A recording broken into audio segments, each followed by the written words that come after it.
Welcome to Design As, a show that's intended to speculate on the future of design from a range of different perspectives.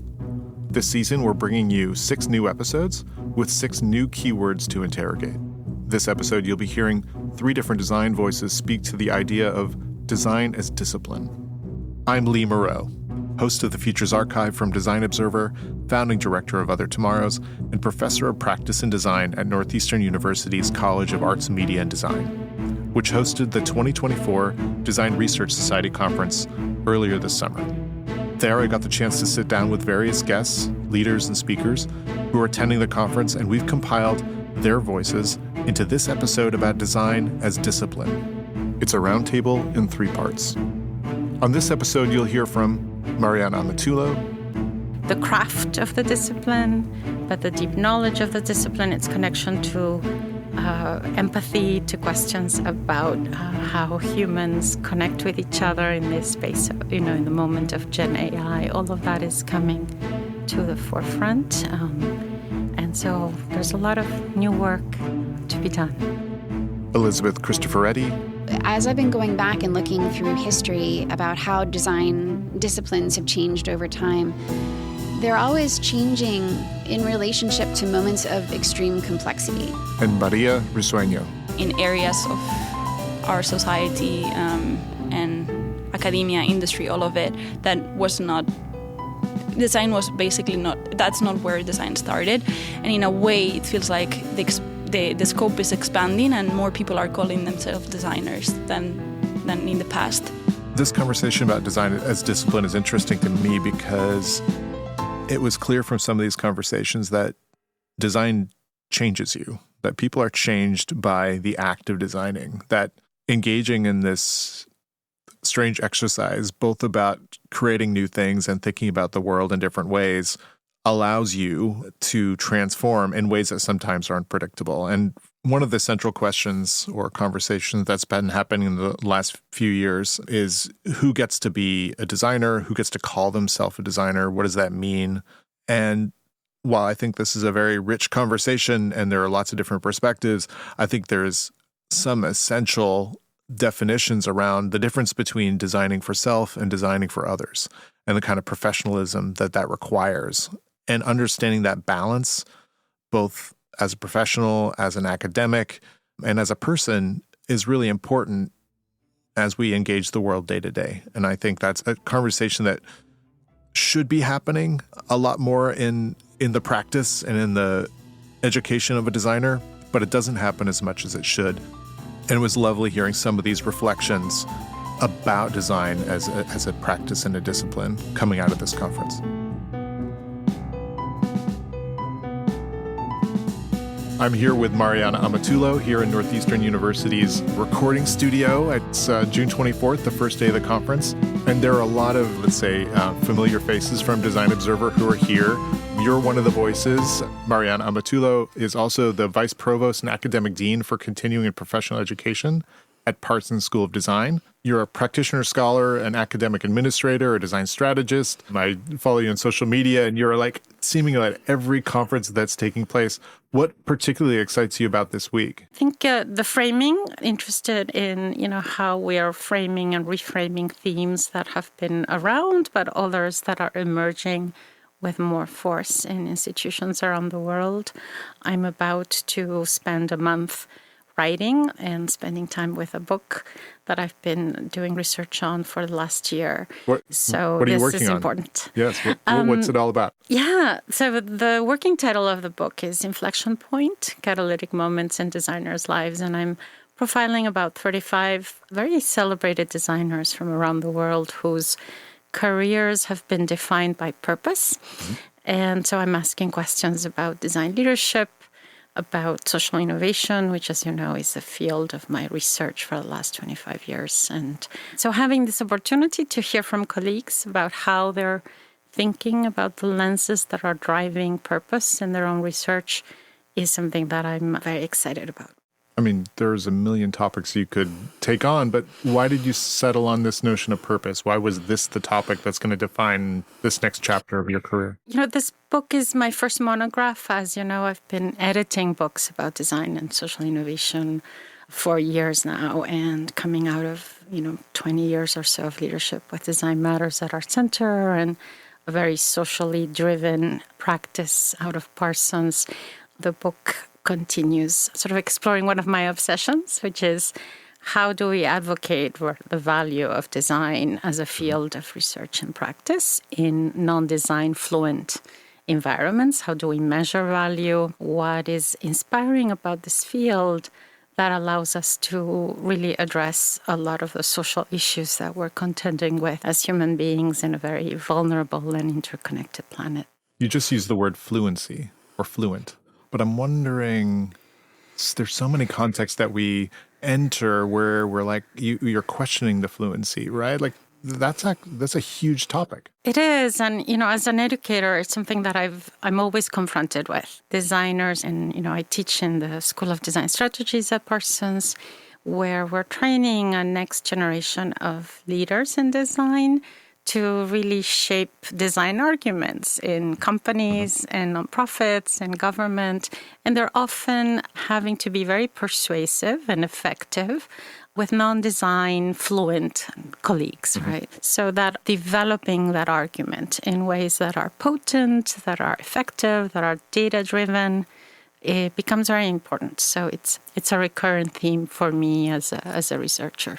And is there a historical moment that you could look back on where you'd say like, oh, there was a period where like there was a sense of fluency everywhere and we've sort of lost it? Are we trying to regain something?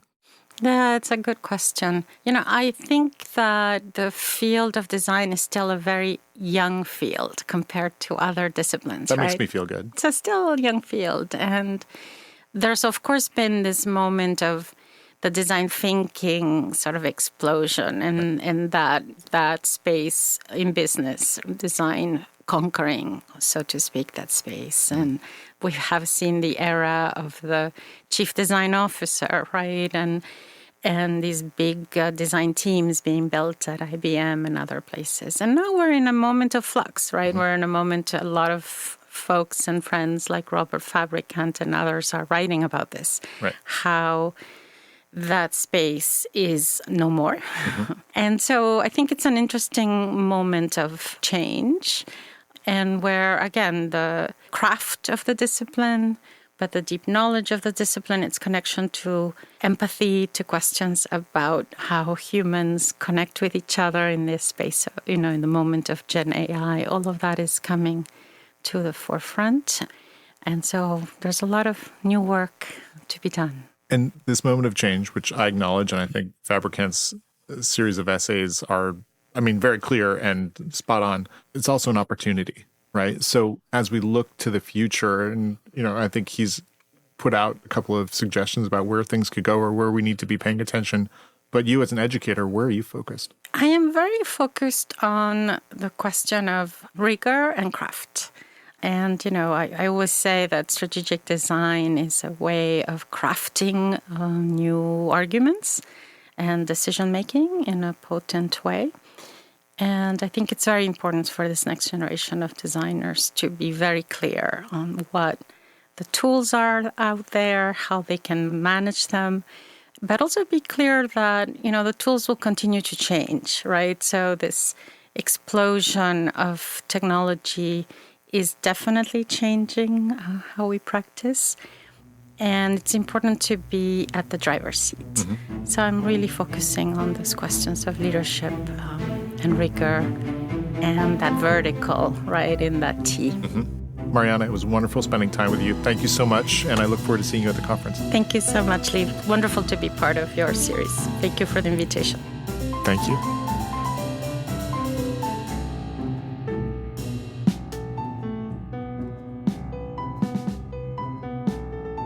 Today we're at Harvard University, and I'm here with Elizabeth Cristoforetti. We're recording in the SEAS building. Elizabeth Cristoforetti is the founding principal of Supernormal, an architecture, urban design, and research practice. She's also professor of practice in architecture at Harvard University's Graduate School of Design. Elizabeth, you sort of have one foot in academia and one foot in practice. How do you balance that? It's complicated. I think it's completely worthwhile and really hard. I mean, on one hand, you wake up in the morning on Monday, Wednesday, and Friday, and you walk in and you think about history and theory and pedagogy. How do we teach and how do we make sure that we're responding with research to the imperatives of our time? And on the other days, you wake up in the morning, and that usually includes Saturdays and Sundays too, and you have to say, okay, well, how do I apply all of that? And how do I make it relevant so that we can really make the change in the world that we want to see? So I think having those two sides of the coin is incredibly important. And to me, the moment that we're in is this incredible inflection point that we get to, play both sides of that in really new and interesting ways. So what's a project that's super normal that maybe perhaps couldn't have happened before because of some of the things that you're using or exploring on the academic side? Yeah, that's a great question. So I always think about the projects that we do in Supernormal as the things that are supported by people who can pay us. Okay. So people who are going to, for that's some clear. reason, profit from the work, or in the public sector, are going to be able to advance a kind of political or policy-related ambition. Whereas the projects that I pursue in my lab, which is called the Values for the Built Environment, Laboratory for the Values in the Built Environment, are the things that maybe don't have a clear profit, that they're driven by value systems that aren't necessarily supported in the private sector, or are testing out things that feel a little bit too risky for the public sector. There is an interesting project that happens to flip between those two sides. It started off in practice. It was a neighborhood plan. Seems like a very straightforward thing for the city of Boston. A lot of recommendations came out of it. My firm was responsible for using some interesting technology and geospatial analysis and some data to take a really close look at what the needs of housing were in a neighborhood called Mattapan. It's an historically Black and immigrant community that has an incredibly high rate of home ownership. And so we were trying to figure out, this is a cool market, how do we enable really good housing that's contemporary and that serves the needs of the people there, many multi-generational households, for instance, but allows people to increase their equity in the neighborhood such that when the market flips, there is less displacement of the people who have been there for generations and more naturally occurring housing for the nieces and nephews and single mother households of the families that are already there. So in practice, it's Supernormal. We made a lot of recommendations. We did what we think are some smart designs for prototypes of very small scale houses and other things. When it was all said and done, the city ended up adopting a few of those, a very few. One of them was something called additional dwelling units or accessory dwelling units. And so it went off into the world and they changed zoning and policy and some programming. Which is not easy. Even though it's hard, changing all of that is easier than actually enabling people to pick up that policy and create new dwelling units or new houses on the other side, because permitting is hard and these things are expensive. And unless you're operating at, 200% of the area median income and you have a lot of money swishing around, you can't afford it. Right. So for all of that policy change, we couldn't get anything done. All right, so now here we are, it's 2024, and we're looking back on our recommendations from 2022 and saying, well, that was great, but not so effective. And there isn't really anyone that's going to pay us to solve this problem. So we pulled that into the Laboratory for the Values in the Built Environment, the Vibe Lab. It's the geekiest name ever, and I love it. And we said, all right, here's the problem setup. We know that policy is there. We can put these new small homes, these additional dwelling units in the back of somebody's house, and we can help them to age in place to allow for their nieces and nephews to live there. But what are the real problems? Why aren't these things actually being built? And what are the mechanisms that we need to be solving for? So we did a lot of analysis. We actually did partner with a variety of cities, a variety of departments within the city. So Mayor's Office of Housing, the Boston Planning and Development Association, Mayor's Office of Urban Mechanics, the Housing Innovation Lab. So this is a talk about policy, innovation. This is now working across departments to try to figure out how to solve an incredibly complex and multi-pronged social and technological problem with multiple stakeholders within city government. So we're working with the city government. We also went out and did a series of interviews in the world. And we discovered that there were some design, like things that architects would normally solve. There were still some problems to be solved. Like we had to figure out some construction type issues and how to solve for like fire access and stuff. But really the barriers to entry were financing. So we realized that unless we designed new instruments to finance these houses, no houses would be built. Right. So there would be no architecture unless the architects got with the banks and decided to design financing. Long story short, here we are a year into that project, and we have convened 8 banks with the city of Boston. We have convened a number of local contractors and manufactured home companies. And we are now in the process of developing new term sheets for new financing that will then get linked into a set of easily approved designs, so the things that we would normally do, and that are also redesigning the permitting process. So that's a lot of stuff, but really the conclusion here is that, nothing was enough alone. We really had to operate outside of our traditional silos as architects and think about the role that we play in policy and even financial design in order to be leaders to really solve this problem. Designing financing doesn't sound like the sexiest design problem, but the outcome is pretty compelling. I mean, it's like even less sexy than values for the built-in, the values for what I don't even remember the name of it. So, what is the name of your lab again? The Laboratory for Values in the Built Environment. Okay. Vibe Lab is easier to say. Vibe Lab. Yeah, Vibe Lab. So, no, it's not. But when you bring together the banks and you really start having the conversations, you realize that actually the banks want to help too, but they don't know how to do it. Mm-hmm. They don't know how to connect the dots. A lot of this work had originated out of some work I was doing with Fannie Mae, of all groups. Between Fannie Mae and Freddie Mac, they own about 99% of mortgages in America. And we realized that there were no mortgages available for homes that were not considered single-family or multifamily. So that means no additional dwelling units, and that means no 2 or 3 family mortgages. So when we start to talk to the banks, you realize they care a lot. They actually want to find a way, and they're in fact compelled to do so by the government through some regulatory measures, but they can't quite figure out how to connect the dots and fulfill the mission that they're required to fulfill to help communities with these mortgages. So it was kind of fascinating. I mean, in the end, I think it was more of a dot connecting exercise than anything else. I'm certainly not an expert in finance, but it's been great to hear how passionate our colleagues in banking are about doing the same things we are, but with very different tools. What does this story make you think about the future of design, or where we are, or what the potential is? I think about this all the time through the very narrow lens of how do I teach architects what it means to practice design?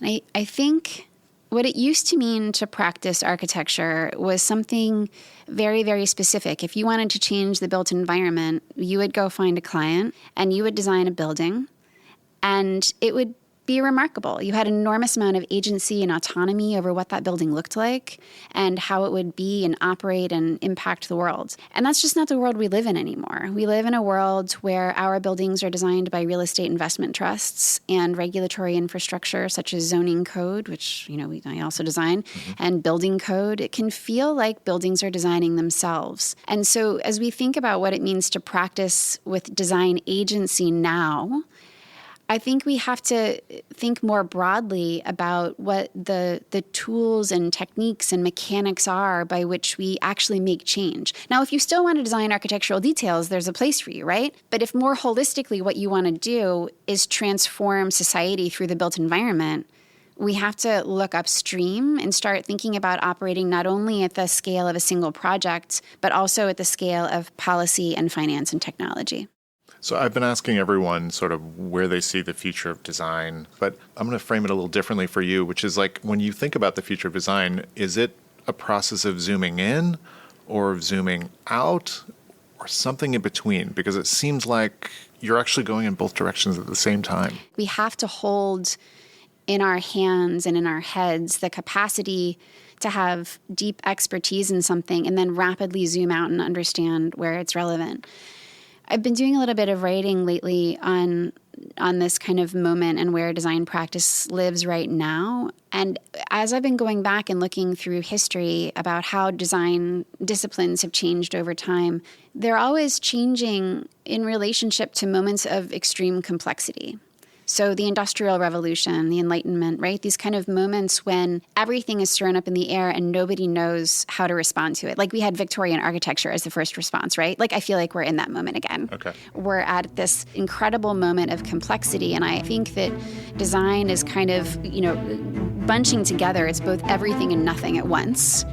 And my hope, my critically optimistic hope, is that it's going to start to recombine and coalesce into slightly different disciplines than we have right now. I mean, at the end of the day, even if we look at the disciplines of the built environment in my own institution at Harvard, they're very strictly defined by scale. But in reality, when you start to add data into the equation, scale doesn't become as relevant as other ways of being connected or of operating. Thank you so much, Elizabeth, for taking the time to speak with me.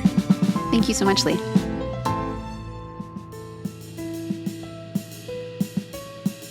Design As is a podcast from Design Observer. Check out another one of the podcasts from Design Observer, The Design of Business, The Business of Design, which is back for its 12th season this year. DBBD is going into its 12th season. My goodness, it seems like a lifetime. We have a wonderful sponsor in Deloitte that has given us a lot of leeway to dig in, do some excellent reporting. I'm going to be a solo host this year, which is going to be new for me, but it gives me time to get more guests on the air. And we're very much focused on the heady business of equity. And I know that this is a word that's not in favor at the moment, that there's lots of conversations about race and justice and inclusion and diversity, which I think is really a distraction from the bigger job of what business should be. So we're really focusing on the people who are redesigning business for equity and how that can work and where it can be hopeful and joyful work as well. So tune in January when we launch again. You can subscribe on Apple Podcasts, Spotify, or wherever you listen to podcasts.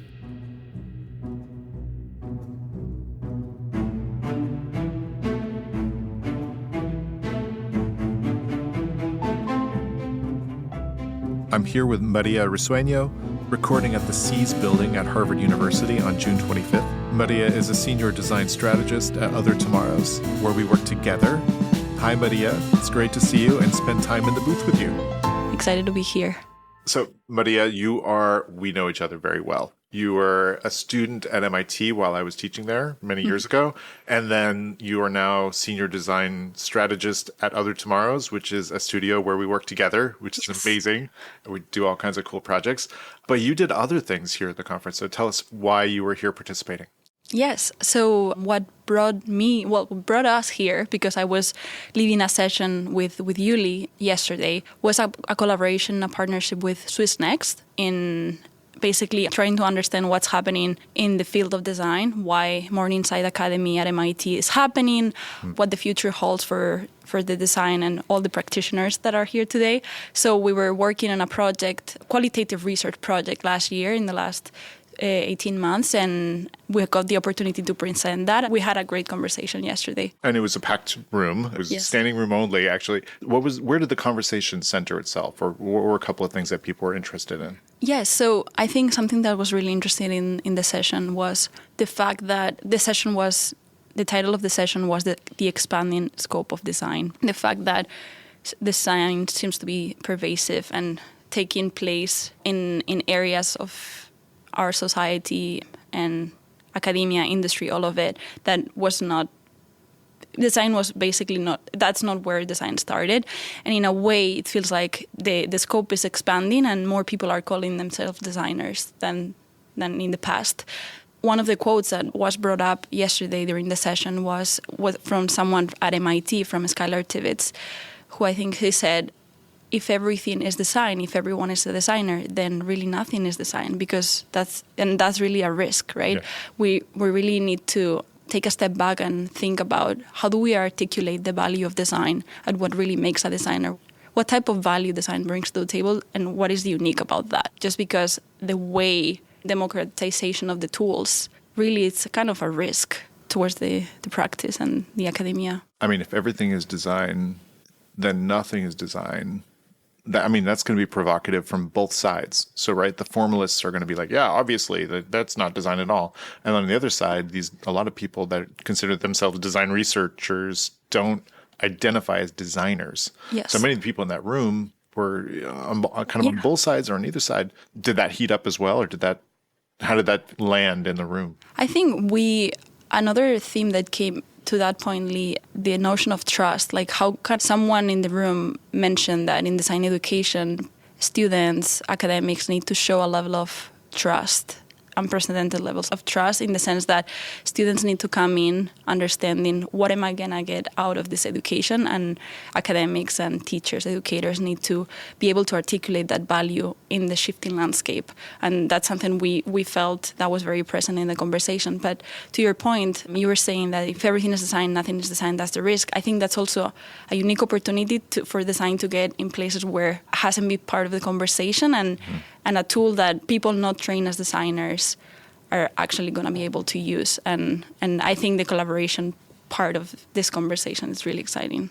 Where do you feel you are in your own journey as a designer? You've come recently from academia, and now you're a senior design strategist at Other Tomorrows. Tell us about your journey, your process. Where I am in the process, I think this goes back to also when you're in a design project. I mean, I'm trying to approach my career, my journey as a designer as if it was a design project. It truly is, right? Mm-hmm. And I think the mantra that I'm trying to repeat myself, I love mantras. The number one mantra that I love is eventually everything connects. People, places, ideas, eventually everything connects. So I think where am I in the process? I think I did this exercise of mapping all the people that I know, all the places that I've been, and it's starting to like connect.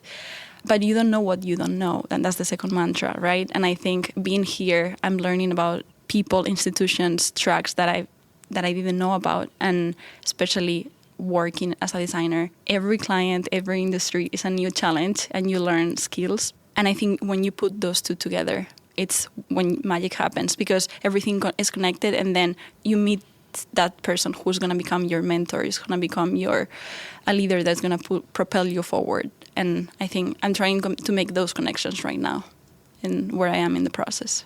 So I want to talk about the future. When you think about the future and where design is going, what gets you excited? We're seeing people approach design with a sense of agency and a sense of experimentation that I think it's very exciting. What I'm trying to say, I really admire graphic designers, brand designers, architects who create their own version of the discipline, and they create their own niche, or they create their own practice within a discipline, and they're able to kind of invent or create a new world around that topic. And that is expansive. That sense of, okay, graphic designer says I'm gonna create and build a new way of doing things that is gonna define that discipline, and it's gonna actually separate it from others. And I think some of the trends we talked about yesterday in the session, or we're hearing about in this conference, I think we're starting to see that happen right now, whether that's in graphic design, in UX, in spatial design. Maria, it was wonderful spending time with you. Thank you so much for taking time out of the conference, but also for everything that we've been able to collaborate on together. I'm so grateful. Thank you. Thank you, Lee. Thanks again to Mariana Amatullo, Elizabeth Cristoforetti, and Maria Risueño for taking the time to sit down with me. Design As is a podcast from Design Observer. For a transcript and show notes, you can visit our website at designobserver.com/designas. You can always find Design As on any podcatcher of your choice. And if you like this episode, please let us know.